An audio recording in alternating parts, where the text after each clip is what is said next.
கட்சிக்கு ஆரம்பித்த காலகட்டங்களில் இருபெரும் துருவமாக கலைஞர், ஜெயலலிதா அந்த மாதிரி பெரிய ஆளுமை இருக்கும்போது கேப்டன் வந்து அரசியல் கூட்டங்களில் அவங்க நாகரிகமாக விமர்சனம் பண்ணுவார். கேப்டனோட தம்பின்னு சொல்லக்கூடிய இந்த நடிகர் விஜய் வந்து ஒவ்வொரு மீட்டிங்லையும் சாரி அங்கிள், சாரி சார் அப்படிங்கிறது அவரோட அரசியல் முதிர்ச்சியின்மையை காட்டுதா? அது உங்களோட இல்லை, அது ஒவ்வொருத்தருடைய ஸ்டைலுங்க. இன்னைக்கு வந்து ஒவ்வொருத்தர் ஒரு மாதிரி பேசுகிறாங்க. அதுக்கு வந்து நம்ம வந்து கருத்து சொல்ல முடியாது. இன்னைக்கு யாருமே இன்னொருத்தர் கருத்தை கேட்கக்கூடிய அளவு யாரும் இல்லை. அட்வைஸ் பண்ணுற இடத்துலையும் நாங்கள் கிடையாது. ஏன்னா இன்னைக்கு ஒரு கட்சி ஆரம்பித்து வர்றாங்க, அவங்களுக்கு தெரியாதா எப்படி பேசணும், என்ன பேசணும்? அவங்க ஒரு கால்குலேஷனில் வர்றாங்க, அவங்க ஒரு நினைப்பில் பேசுகிறாங்க. அதுக்காக நம்ம வந்து அது குறை சொல்லணும்னோ விமர்சனம் சொல்கிறனோ இல்லை அட்வைஸ் பண்ணுறோமோ எங்களுக்கு அப்படி ஒன்றும் இல்லை. அதனால் அவங்கவுங்க ஸ்டைலில் அவங்கவுங்க பேசுகிறாங்க. என்னுடைய முதல் பிரச்சாரத்தை திருச்சியிலேருந்து தொடங்கியிருக்காரு மேடம். ஆமாம், ஏற்கனவே 2 மாநாடு நடத்தியிருக்காரு. பொதுவெளியில் வந்து மக்களோட நான் வந்து பிரச்சாரம் பண்ணுவேன்னு சொல்லியிருக்காரு. அந்த வகையில் நேற்று வந்து திருச்சி, அரியலூர், பெரம்பலூர்னு வந்தாங்க. பட் ரொம்ப காலதாமதமாக தான் அந்த போய் ரீச் ஆச்சுன்னு சொன்னாங்க. பட் நான் பார்க்கல. ஏன்னா எங்களுக்கு தொடர்ந்து சுற்றுப்பயணம் இருந்ததுங்க. நான் கேள்விப்பட்டேன்.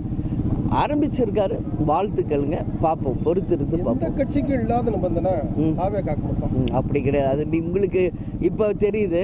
20 வருஷத்துக்கு முன்னாடி 2025 நீங்கள் ரீவைண்ட் பண்ணி பார்க்கணும். இதே தான் அப்பயும் இருந்தது. இப்போ 25 வருஷம் ஆயிட்டதுனால உங்களுக்கு அதை மறந்துருக்கலாம். பட் நாங்கள் மறக்கலை. எல்லாமே எதிர்நீச்சல் போட்டு வந்தால் தான் வாழ்க்கையில் வெற்றி பெற முடியும் என்பது ஒரு சாதாரண நபருக்கே இருக்குது.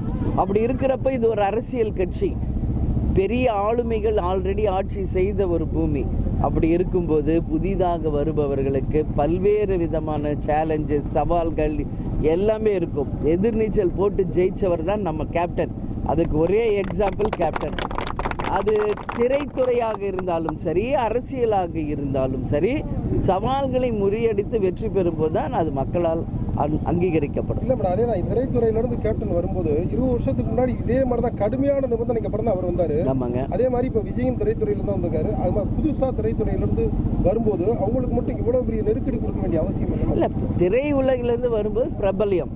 ஏன்னா சாதாரண ஒரு நபருக்கும் ஒரு நடிகராக வருவதற்கும் மிகப்பெரிய ஒரு டிஃப்ரென்ஸ் இருக்கு. ஏன்னா அவங்கள வந்து ஸ்க்ரீனில் பார்த்தே பழகின மக்கள். அதுவும் விஜய் ஆல்ரெடி 25 இயர்ஸ் ஆயிடுச்சுங்க அவர் சினிமாவில் நடிச்சு. அதனால் ஒரு உச்ச நட்சத்திரம் அப்படிங்கிறப்போ அவருக்கான ஃபேன் ஃபாலோவர்ஸ் நிச்சயம் அதிகமாக இருப்பாங்க.